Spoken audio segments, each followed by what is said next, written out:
রাত 11টা-12টা আপনি জেগে আছেন আপনার গুরুত্বপূর্ণ কাজ নিয়ে, মোবাইল নিয়ে। আপনার শিশু সন্তানটি আপনার পাশেও জেগে আছে। সে এখন তার জীবনের সবচেয়ে গুরুত্বপূর্ণ একটি জিনিস মিস করছে, সেটা হচ্ছে তার ঘুম। একবার ভাবুন, আপনার বাচ্চা সারাদিন যা কিছু শিখছে, ছবি আঁকা, কথা বলা, পড়ালেখা শেখা, নতুন কোনো স্কিল ডেভেলপমেন্ট, সব কিছু কিন্তু তার রাতে ঘুমের মধ্যে সেভ হয়।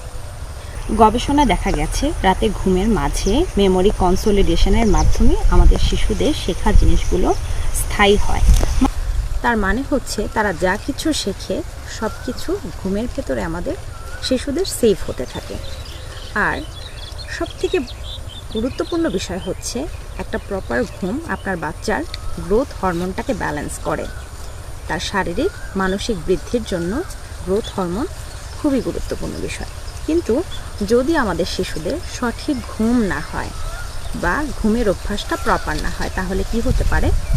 তাদের অ্যাংজাইটি তৈরি হবে, প্রপার গ্রোথ তৈরি হবে না, ইমিউনিটি সিস্টেম লো হয়ে যাবে এবং তাদের অ্যাটেনশন স্প্যান কমে যাবে। তারা তাদের পড়ালেখা বলেন, বিভিন্ন কাজ বলেন, মনোযোগ ঠিকঠাকভাবে ধরে রাখতে পারবে না। তাহলে আমাদের বাচ্চাদের জন্য বেস্ট স্লিপ আওয়ার বা ঘুমের সময় কোনটি? রাত 10টা থেকে 3টার সময় আমাদের শিশুদের শরীরে গ্রোথ হরমোন নিঃসৃত হয়। তার মানসিক এবং শারীরিক ডেভেলপমেন্টের জন্য এই সময়ের ঘুমটা অত্যন্ত জরুরি। তাই তাকে তার প্রপার গ্রোথ নিশ্চিত করতে এই সময়টা তার ঘুমের অভ্যাস তৈরি করুন। বাচ্চার ভালো ভবিষ্যৎ গড়তে সিম্পল একটি ঘুমের অভ্যাস তাকে উপহার দিন।